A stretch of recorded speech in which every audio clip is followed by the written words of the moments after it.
ابو طالب نے کہا کہ یہ بکریاں چرانا، لوگوں کی بکریاں چراؤ، کہ وہ اپنے حساب سے کبھی دیتے ہیں، کبھی کہتے ہیں ہماری 2 بکریاں مر گئیں، 1 مر گئی، اجرت نہیں ملتی، کوئی دام بھی نہیں، دن بھر دھوپ میں گھومو، محنت کرو اور حاصل کچھ نہیں، تم کو تو تجارت کرنا چاہیے۔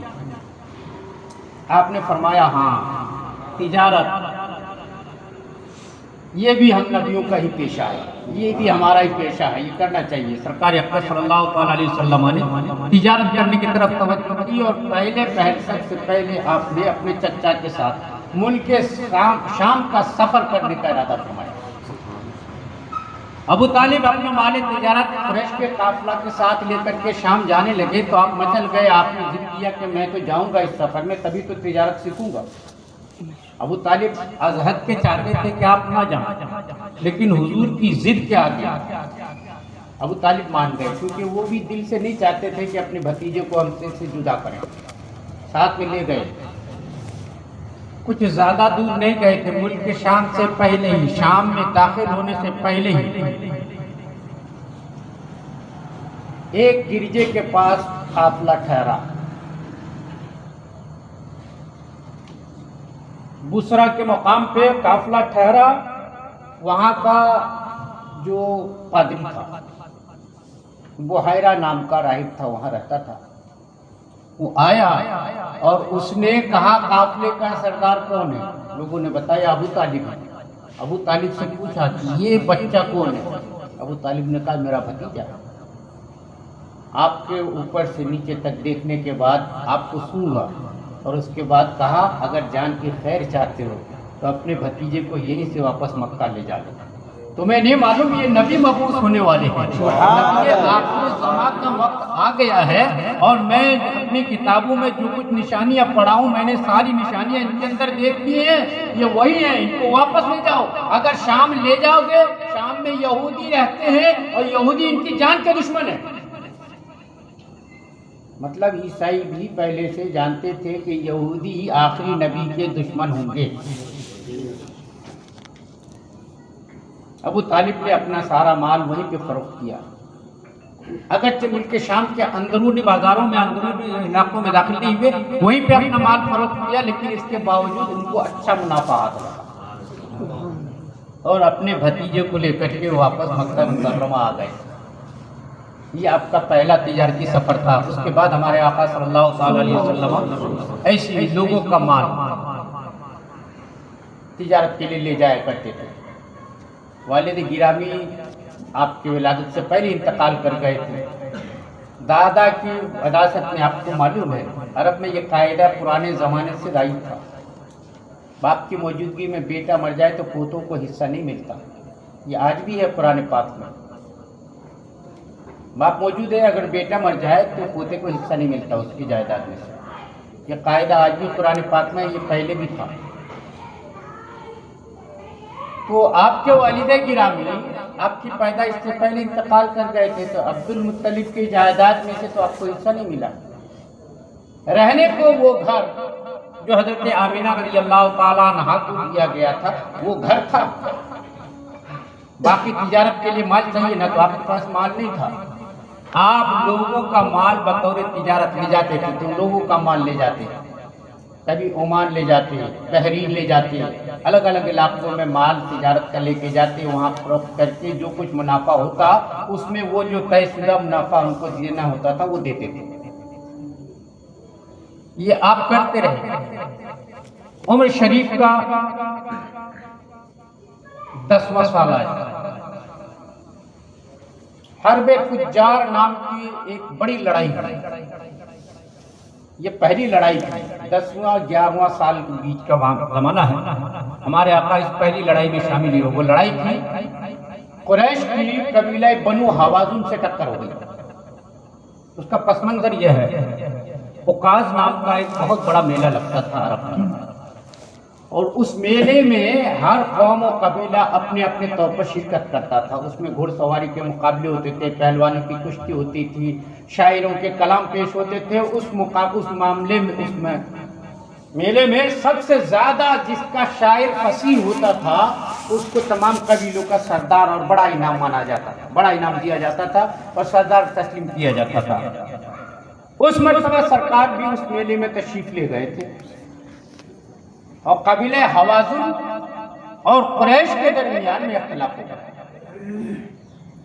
اول تو بڑے بزرگوں نے مل جل کر کے معاملے کو رفع دفع کر دیا، لیکن چونکہ ہر قبیلے میں ہر قوم میں کچھ شر پسند عناصر ہوتے ہیں، معاملہ شانت ہو جانے کے بعد پھر کسی نے کسی کے اوپر تیر مار دیا کہ لڑائی بھڑک اٹھی۔ یہ لڑائی بھڑکی تو ایک دو دن میں ختم نہیں ہوئی، یہ کئی مہینوں تک چلی۔ وہ لڑائی 4 بڑی لڑائیوں کا پیش خیمہ ہوا۔ کنانہ قریش کے ساتھ ہو گئے، ثقیف حوازن کے ساتھ ہو گئے، اس طرح سے دوسرے قبیلے بھی شامل ہوتے گئے، وہ لڑائی بڑھتی چلی گئی۔ عمر شریف آپ کی 11 سال۔ اب حکم قریش کے سرداروں نے یہ دیا کہ 10 سال سے اوپر کا جو بھی لڑکا ہے میدان میں جانا پڑے۔ سرکار کی طبیعت میں جنگ و جدل بچپن سے ہی نہیں تھا، لیکن بڑوں کا حکم ماننا۔ آپ گئے، آپ کے ذمہ کام یہ تھا کہ آپ اپنے چچاؤں کو تیر اٹھا کر کے دیتے تھے۔ آپ کے چچا لوگ تیر چلاتے تھے اور آپ تیر اٹھا کر کے دیتے تھے۔ یہ پہلی لڑائی تھی جس میں ہمارے آقا صلی اللہ تعالی علیہ وسلم تشریف لے گئے، اور جب دن بھر تیر اٹھا کے دیتے رہے، آپ کے زبان اقدس سے نکلا، یا اللہ کبھی ان جاہلیت کی لڑائیوں کا خاتمہ بھی ہوگا۔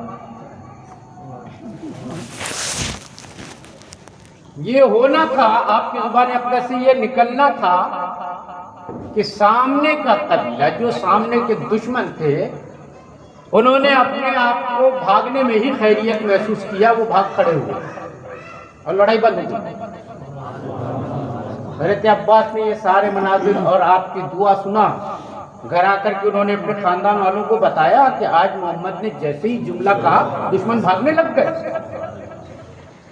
سرکار نے صرف اتنا ہی کہا تھا، یا اللہ کبھی ان لڑائیوں کا سلسلہ ختم بھی ہوگا کہ ایسے ہی عرب جلتے رہیں گے، لڑتے رہیں گے؟ بس یہ کہنا تھا، سامنے والے بھاگ پڑے ہوئے، لڑائی ہی بند ہو گئی۔ یہ آپ کی عمر شریف کا 11واں سال تھا۔ آقا کریم صلی اللہ تعالی علیہ وسلم وہاں سے واپس، اس لڑائی کو حرب فجار کے نام سے تاریخ اسلام میں جانا جاتا ہے۔ حرب فجار، فاسقوں کی لڑائی،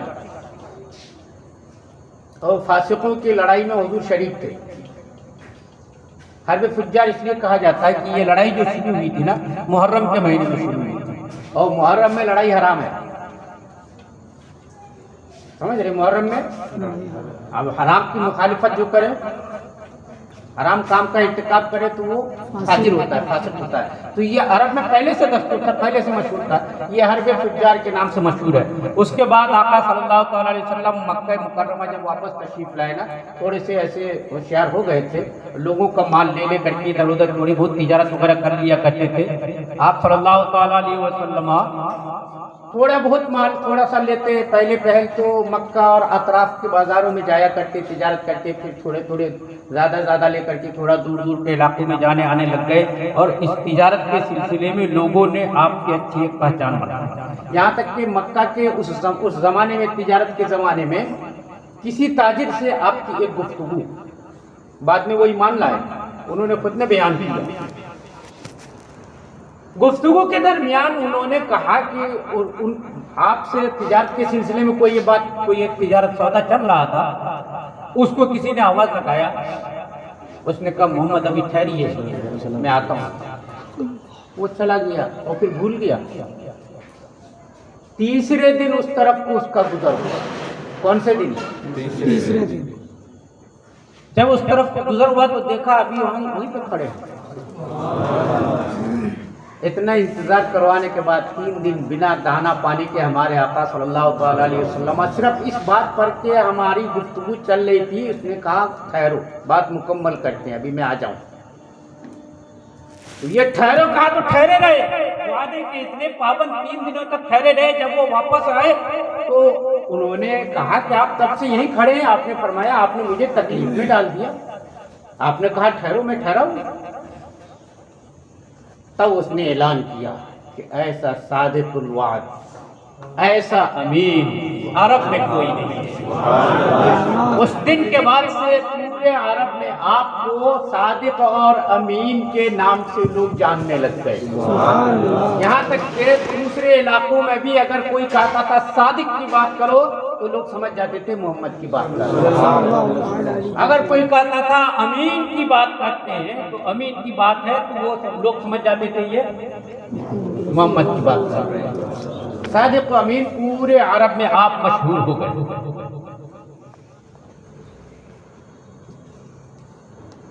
تجارتی قافلہ، اس کے بعد پھر 12واں سال آپ کی عمر شریف کا آیا۔ 12ویں سال حضرت ابو طالب کے ساتھ آپ گئے تجارت کرنے کے لیے۔ 15ویں سال آپ نے اپنا ایک سفر تجارت اختیار فرمایا یمن کا۔ یمن کی تجارت میں وہاں کے بھی کچھ راہبوں نے آپ کو پہچانا، اشارے دیے مگر کھل کے بات سمجھ میں نہیں آئی، کیونکہ وہ آپ سے تقاضا کرنے لگے تھے کہ اپنی قمیص مبارک اتاریں، کیونکہ وہ مہر نبوت دیکھنا چاہتے تھے۔ اور ہمارے آقا آپ کو میں ابھی بتا چکا کہ اتنے شرم و حیا والے تھے کہ سطر کھل گئی تو آپ بے ہوش ہو گئے، آپ نے انکار کر دیا اپنی قمیص مبارک اتارنے سے۔ بہرحال وہاں جلدی سے مال فروخت کیا اور آ گئے۔ آپ کی تجارت کا معاملہ چلتا رہا۔ جب آپ کو چاروں طرف سے تجارت صادق امین مشہور ہو گئے تو اب تو بڑے بڑے تاجر چاہنے لگے، بڑے بڑے دولت مند چاہنے لگے کہ میرے مال کے ساتھ محمد تجارت کرے، کیونکہ اسے جیسا ایماندار صادق امین امانت دار تاجر نہیں مل سکتا۔ یہ خبر ہوتے ہوتے حضرت خدیجہ بنت خویلد بنو اسد کی ایک خاتون، اس سے پہلے آپ کی 2 شادیاں ہو چکی تھیں، آپ بیوہ تھی مگر آپ کے پاس مال بہت تھا، آپ اپنا مال دوسروں کے ہاتھ سے تجارت کے لیے بھیجا کرتے، جو کچھ منافع ہوتا تھا اس میں حصہ ہو جاتا تھا۔ انہوں نے پیغام آپ کے پاس بھیجا، جب آپ کے پاس ان کا پیغام آیا تو آپ نے اپنے چچا ابو طالب سے مشورہ کرنا ضروری سمجھا۔ حضور نے مشورہ کرنے کے لیے ابو طالب کے پاس حاضر لے گئے۔ ابو طالب نے کہا کہ خدیجہ نے پیغام پہنچایا ہے کہ میں اس کا مال لے کے ملک شام کی تجارت پہ جاؤں، آپ کا کیا خیال ہے؟ ابو طالب نے کہا بہت عمدہ بات ہے، وہ بھی ایماندار خاتون ہے اور کسی کے ساتھ دغا نہیں کرتی، جو وعدہ ہوتا ہے وہ پورا دیتی ہے، وہ وفیہ کا مطلب وعدہ وفا کرنے والی ہے۔ یہ تعریف جب ابو طالب نے کی تو سرکار رضامند ہو گئے اور حضرت خدیجہ کا مال لے کر کے ملک شام کی تجارت پہ گئے۔ جب پہلا سفر ملک شام کا، یہ دوسرا والا سفر ہے ملک شام کا، جب آپ جانے لگے نا تو قافلے کے ساتھ بہت سارے لوگ تھے، قافلے میں بہت سارا مال بھی تھا اس مرتبہ، لیکن اس مرتبہ جب گئے تو شام کے دروازے پہ ایک گرجے کے پاس، کلیسے کے پاس قافلے نے پڑاؤ کیا۔ اس سفر میں حضرت خدیجہ کا غلام میسرہ اور خدیجہ کا چچا زاد بھائی خزیمہ یہ بھی آپ کے ساتھ تھا۔ اب وہاں کا راہب نے جب دیکھا قافلے کو نا، قافلہ آتا رکا، راہب لوگ عام طور پر چونکہ وہ بازار نہیں جاتے تھے، قافلے وغیرہ گزرتے تھے، جو ضرورت کی چیزیں ہوتی تھی انہی سے لے لیا کرتے تھے، وہ لوگوں کے بھیڑ بھاڑ میں نہیں جاتے، تنہائی میں رہنا پسند کرتے تھے۔ تو قافلہ آیا ہے، کچھ نہ کچھ مل جائے گا، اس کی نظر پڑی سرکار کی، تو وہ جلدی سے اندر کو گیا، اپنے صندوق کھولے، اندر سے کچھ چیزیں نکالی جو چمڑوں میں، پتوں پہ، پتھروں پہ لکھی ہوئی تحریریں تھیں، ان سب کو اٹھا کے لے کے آیا اور ایک ایک چیز پڑھتا اور پھر سرکار کو غور سے دیکھتا، کسی سے کچھ نہیں کہتا، بس اپنی تحریریں پڑھتا اور سرکار کی زیارت کرتا، ایک ایک چیز نشانی ملا رہا تھا جو ان کی کتابوں میں یا تحریروں میں لکھا ہوا تھا آخری نبی کے لیے، وہ حضور کو دیکھ کے اول پہچان تو گیا تھا لیکن باقی کی نشانیاں ملاتا رہتا تھا۔ اب یہ حالت جب دیکھا خزیمہ بن حکیم نے نا تو ان کو خطرہ گزرا کہ کہیں محمد کے اوپر کچھ کر تو نہیں رہا ہے، جادو ٹونا سفری تو نہیں مار رہا ہے، ایسا نہ ہو ہمارے پورے مال کے لیے یہ امین ہے اور ان کے اوپر وہ کچھ کر ڈالے. انہوں نے نعرہ لگا دیا یا آل غالب. آل غالب جب پورے قریش کو بلانا ہوتا تھا تو عرب کے لوگ آل غالب نام سے خطاب کرتے تھے. اس نے آواز لگائی یا آل غالب. پورے قریش کے لوگ جمع ہو گئے. بات کیا ہو گئی؟ بولے یہ راہب کیا کر رہا ہے؟ دیکھو تو صحیح، یہ محمد کو پڑھ رہا ہے اوپر سے نیچے تک، اپنی کچھ چیزیں دیکھ رہا ہے، پھر ان کو دیکھ رہا ہے. مجھے تو خطرہ لگا. جب سب پورے دوڑے نا تو راہب بھاگ گیا بیچارہ جان چھڑا کے. وہ اندر گھسا، اپنے گرجے کا دروازہ بند کر لیا، چھت کے اوپر چڑھ کے لوگوں سے آواز لگا کے کہا لوگوں تم جو سوچ رہے ہو ویسا نہیں ہے. میں نے اپنی کتابوں میں آخری نبی کی جو علامتیں دیکھی ہیں وہ اس بندے میں مل رہی ہیں. آخری نبی کے آنے کا وقت آ گیا ہے. ایک نشانی دیکھنا باقی رہ گئی تھی جو میں اپنی کتابوں میں دیکھ کے ان میں تلاش کر رہا تھا. کیا ان کے جسم کے اوپر کہیں مہر نبوت بھی لگی ہے کہ نہیں؟ اب اس وقت یہ لوگ خاص طور سے مکے والے نبوت سے واقف تھے نہیں، تو کیا سمجھتے کیا نبوت کیا مہر نبوت وہ سمجھ نہ سکے.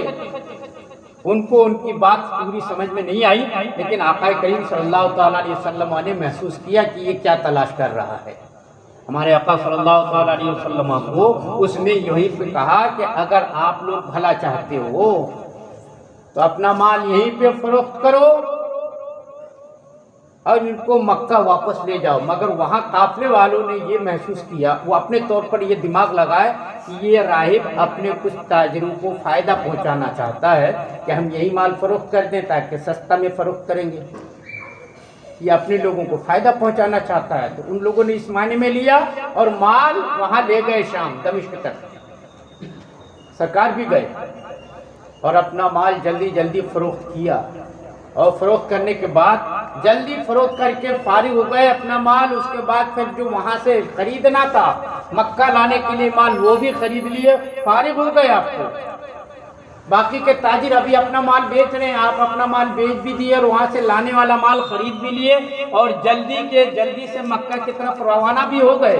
جب یہاں پہنچے میسرہ نے جا کر کے حضور کے بارے میں جو کچھ دیکھا تھا راستے میں، آپ کے اوپر بادل سایہ کرتا ہے، آپ انتہائی نرم انداز میں گفتگو فرماتے ہیں، آپ کی بات میں کبھی جھوٹ شامل نہیں رہتی، مال تجارت کے ساتھ آپ انتہائی فراخ دل ہیں، آپ وسعت کے ساتھ خرچ بھی کرتے ہیں. اس کے بعد بھی ہماری تجارت میں سب سے زیادہ منافع اب کی مرتبہ ہوا. یہ سب ساری باتیں حضرت خدیجہ کبریٰ رضی اللہ تعالیٰ عنہا کو جا کر کے میسرہ نے بتایا. حضرت خدیجہ نے حضرت نفیسہ کے معرفت پیغام پہنچایا. ایک روایت یہ ہے. ایک روایت میں حضرت عاتقہ بنت عبد المطلب یعنی حضور کی پھوپھی کے ذریعے پیغام پہنچایا اپنے نکاح کا. اب حضرت خدیجہ وہ خاتون تھی جن کے پاس دولت و ثروت جاہ و حشمت دنیاوی طور پر سب کچھ تھا. آپ خوبصورت بھی تھی، آپ کے پاس مال دنیا بھی تھا. عرب کے مکے کے زیادہ تر لوگ آپ سے نکاح کے آرزو مند تھے، مگر آپ نے کسی کی طرف توجہ نہیں کی تھی. لیکن حضور کے جب یہ اوصاف و خصال اپنے غلام میسرہ کے ذریعے ان کو معلوم ہوا نا تو حضور کے اوپر دیوانی ہو گئی کہ اب تو مجھے آپ سے نکاح کرنا ہے. پیغام پہنچایا ہے نا. یہ جو پیغام پہنچاتے ہیں نا یہ عورت کی طرف سے بھی ہو سکتا ہے، مرد کی طرف سے بھی ہو سکتا ہے. اسی پیغام پہنچانے کو منگنی کہتے ہیں. اسی کا نام خطبہ آیا. یہ جو ہمارے یہاں 1.5 کروڑ کے بارات لگاتے ہیں نا یہ منگنی نہیں ہے، یہ تو لوگوں کو ٹھگنی ہے. یہی ہے منگنی. حضرت نفیسہ ان کے ذریعے پیغام پہنچایا. نفیسہ حضرت خدیجہ کی چچا زاد بہن تھی اور عاتقہ یہ کون تھی؟ حضور کی پھوپھی. اب حضور کی پھوپھی کے ہاتھ سے پیغام پہنچایا. آپ اندازہ لگا کون گیا ان کے گھر سے؟ حضرت خدیجہ کے گھر سے کوئی گیا نہیں گیا نا. پیغام ہی تو دینا ہے. اگر ادھر سے منظوری مل جائے گی پھر نہ نکاح کی بات چلے گی. یہ جو پیغام دیا جاتا ہے اسی کو خطبہ کہا جاتا ہے. قرآن پاک میں اسی کو خطبہ کہا، حدیث میں اسی کو خطبہ کہا. اسی کو کہا گیا ہے ہمارے حدیث پاک میں ہمارے آقا نے فرمایا لا یخطب اخوکم علی خطبۃ اخی، تم میں سے کوئی بھی اپنے بھائی کے پیغام پر پیغام مت بھیجے. یعنی اگر کسی کے لڑکی کے لیے آپ نے پیغام دیا ہوا ہے تو کسی دوسرے مسلمان کو یہ حق نہیں ہے کہ وہیں پہ پیغام بھیجے جب تک کہ وہ جواب نہ دے دے، ہاں کہے یا نہ کہے۔ ہاں کہہ دے تو بات ختم ہو گئی، اگر نہ کہہ دیتے ہیں تو پھر آپ پیغام بھیج سکتے ہو۔ یہ ہے خطبہ، اس پر کہا گیا ہے لا یخطب احدکم علی خطبۃ اخیہ، تم میں سے کوئی بھی اپنے بھائی کے پیغام پر پیغام نہ بھیجے، یہ اس تعلق سے کہا گیا ہے۔ بھائی لوگ کہاں کہاں لپٹا دیتے ہیں، ڈبل ڈبل بارات کر لیتے ہیں۔ اسلام میں تو لڑکی والوں کے یہاں کھانے کا کوئی سسٹم ہی نہیں ہے، کھانا تو لڑکے والوں کا ہونا چاہیے۔ بھاگ رہے ہیں ہم اسلام سے اور نام اس کو بھی اسلام کا دے رہے ہیں۔ النکاح من سنت، کیا بولتے ہیں؟ یہ اسلام میں ہے کیا؟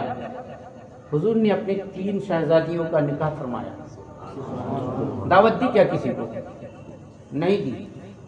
ہم حضور سے زیادہ سخی ہو گئے ہیں، زیادہ مہمان نواز ہیں ہم، کیا سمجھتے ہیں؟ کون ہے ہم؟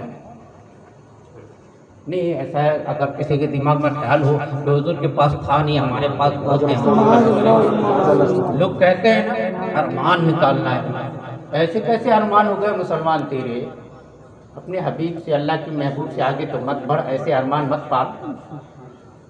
حضرت خدیجہ نے پیغام نکاح پہنچایا، سرکار نے فرمایا میرے باپ نہیں ہیں لیکن میرے باپ جیسے چچا لوگ ہیں، میں ان سے مشورہ کر کے کل جواب دوں گا۔ ابو طالب کو آپ نے بتایا، ابو طالب نے کہا بہت اچھی بات ہے۔ پھر ابو طالب نے ان کے خوبیاں بھی بیان فرمائی۔ عام طور پر عرب میں بیوہ عورتوں کو اس لیے منحوس خیال کیا جاتا تھا کہ جس کا شوہر مر جائے وہ عام طور پر اس کے عادات و اطوار خراب ہو جاتے ہیں، مگر حضرت خدیجہ اس پر بھی پاک دامن تھی، کوئی ان کو دیکھ نہیں سکتا تھا، وہ باحیا رہتی تھی۔ کیسے ہو سکتا تھا محمد رسول اللہ کی زوجہ بننا جن کے نصیب میں لکھا ہو، فاطمہ کی ماں بننا جن کے نصیب میں لکھا ہو، وہ بالا بے پردہ کیسے ہو سکتے؟ اللہ تبارک و تعالیٰ نے ان کو ایسے محفوظ رکھا تھا۔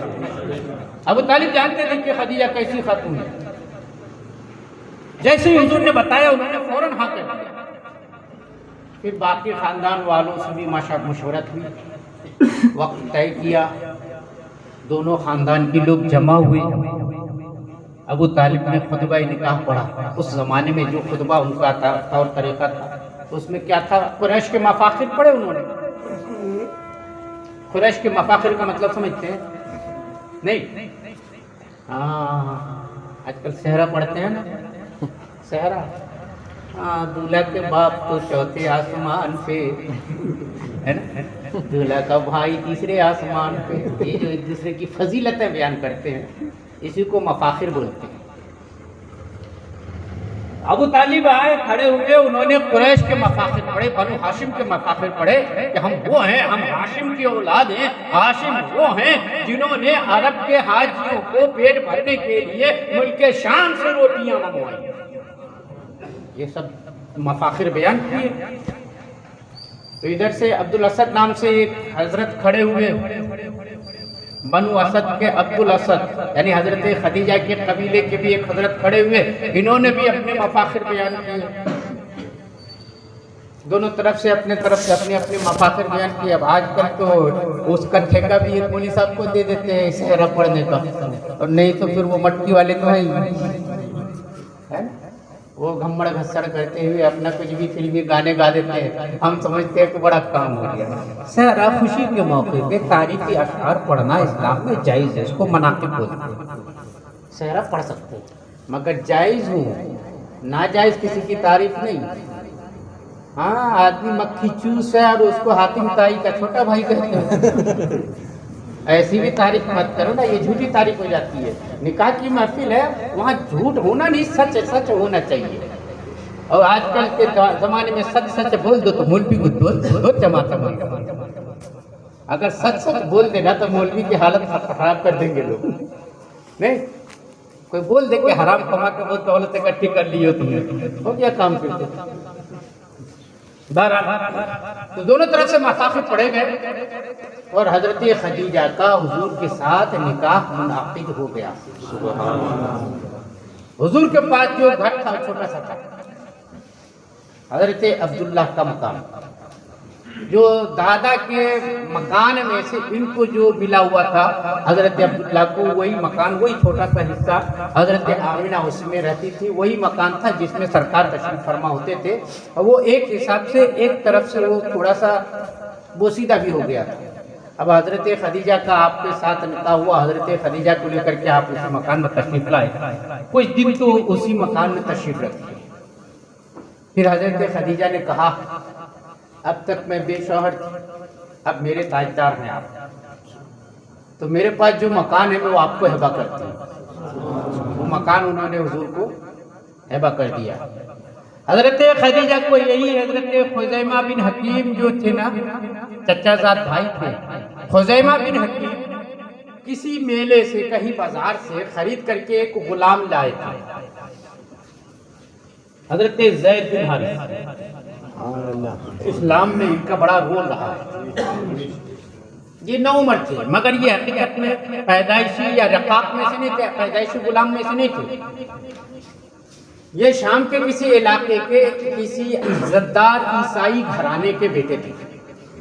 لڑائیوں میں عام طور پر دشمنوں کے بچوں، بیوی بچوں، اولادوں پر قبضہ کر لیتے، تو اس طرح سے قبضہ کر لیا گیا تھا ان کے اوپر، ان کو بیچ دیا گیا تھا۔ وہ بکتے خریدتے ہو کر کے خزیمہ بن حکیم کے ہاتھ لگے، وہ لے کر کے آئے اور اس غلام کو، حضرت زید کو حضرت خدیجہ کے حوالے کر دیا، ان کو نظر کر دیا، ہدیہ، مطلب یہ میری طرف سے تحفہ ہے۔ یہ شادی کے طور پر انہوں نے شادی کی خوشی میں کہ یہ غلام آپ کے تحفہ۔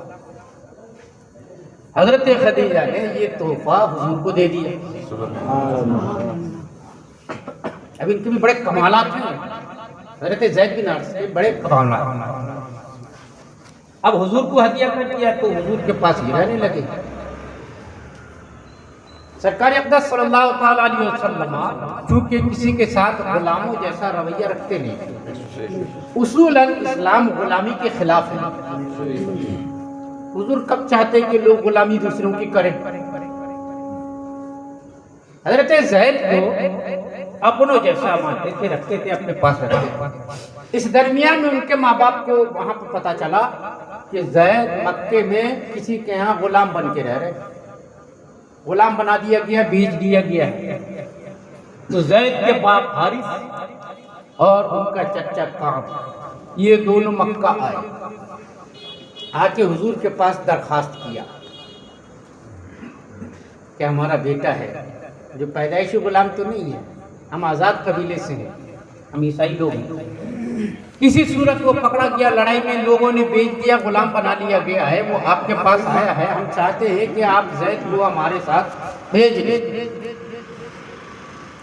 جیسی سرکار نے سنا نا، پہلی مرتبہ میں رضامندی دے دی، ٹھیک ہے زید جانا چاہتے ہیں تو لے جاؤ، میں تو اصولاً غلامی کے خلاف ہوں، آپ اگر لے جانا چاہتے ہو، زید جانا چاہتے ہیں تو لے جاؤ۔ زید کو بلایا گیا، جب زید کو بلائے نا، حضور نے فرمایا تم ان دونوں کو پہچانتے ہو؟ زید نے کہا یہ میرا باپ حارث ہے اور یہ میرا چچا کعب ہے۔ حضور نے فرمایا یہ تم کو لینے آئے ہیں، تم جانا چاہتے ہو؟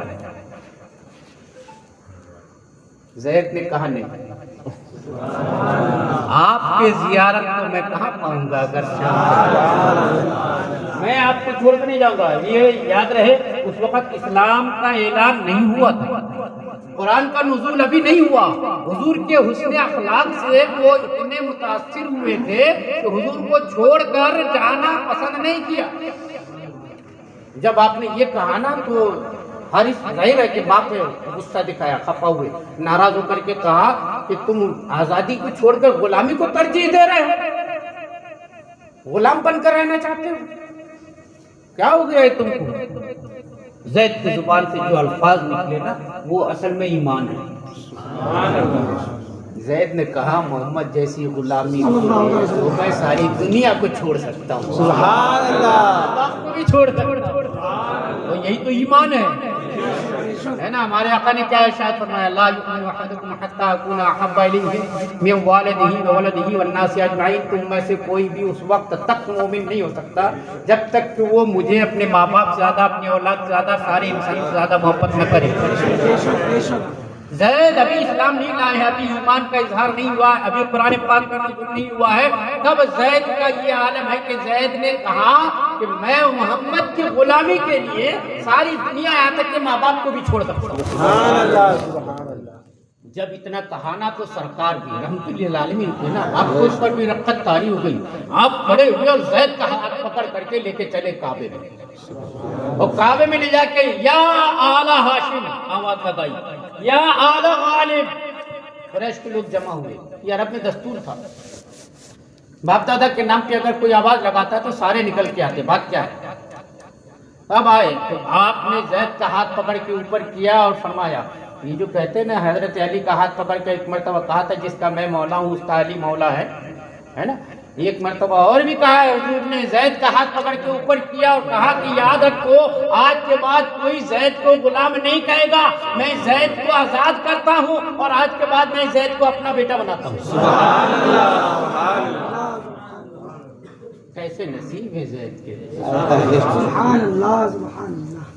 ہاں پھر یہ اور بات ہے کہ جب ہجرت ہوئی مدینہ تشریف لے گئے اور مدینے میں جانے کے بعد اللہ تبارک و تعالیٰ نے قرآن پاک میں آیت نازل فرمائی، حکم فرمایا کہ ہر ایک کو اس کے باپ کی طرف ہی منسوب کرو۔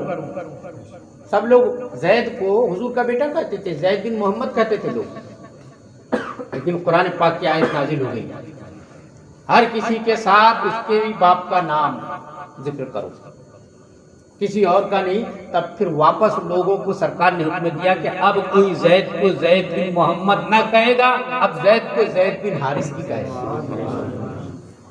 مگر یہ تو اعلان قرآن پاک کی بموجب آپ نے کر دیا، لوگ کہنے لگے، لیکن محبت میں کمی نہیں آئی، یہی زید تھے۔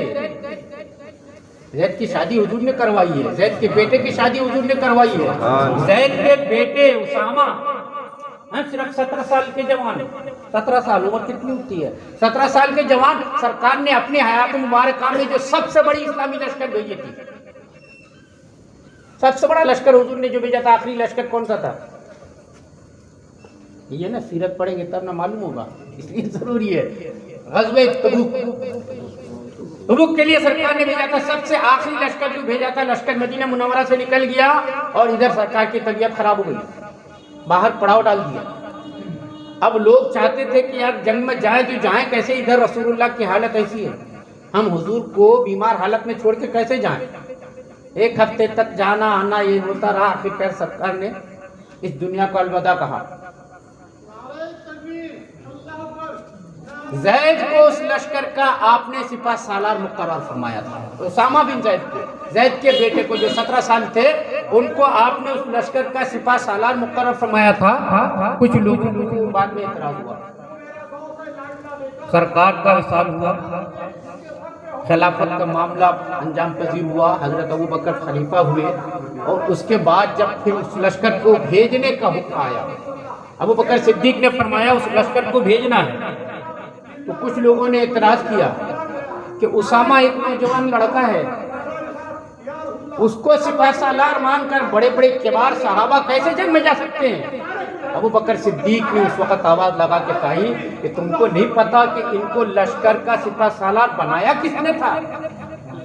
اسامہ بن زید کو لشکر کا سپاہ سالار محمد رسول اللہ نے بنایا تھا۔ ہم ان کے اوپر ایمان لا کے ایک امتی ہیں، اگر انہوں نے کہا، انہوں نے ادنا غلام کو بول دیا ہوتا کہ یہ تمہارا سپاہ سالار ہے تو میں اس کے پیچھے جانے کو تیار ہو جاتا۔ جب ابوبکر صدیق نے یہ بات کہی تو باقی کے حضرات پھر حضرت عمر اور باقی کے حضرات پیچھے چلے، تو عمر جیسے لوگ، عثمان، علی، یہ بزرگ کبار صحابہ اسامہ بن زید کی سپاہ سالاری میں لشکر میں گئے۔ آپ اندازہ لگا سکتے یہ زید ہیں، آپ ہی کیوں نہ ہو جنہوں نے اپنے رسول کے قدموں کی برکت کے لیے ماں باپ کو چھوڑ دیا، نہیں چاہیے، یہ غلامی بہتر ہے اس آزادی سے۔ سرکار اقدس صلی اللہ تعالیٰ علیہ وسلم کی زیادہ تر اولاد حضرت خدیجہ الکبریٰ رضی اللہ تعالیٰ عنہ کے وطن سے۔ نعرہ تکبیر، اللہ اکبر، نعرہ رسالت، یا رسول اللہ، آقا کی آمد مرحبا، سرکار کی آمد مرحبا، پیارے کی آمد مرحبا۔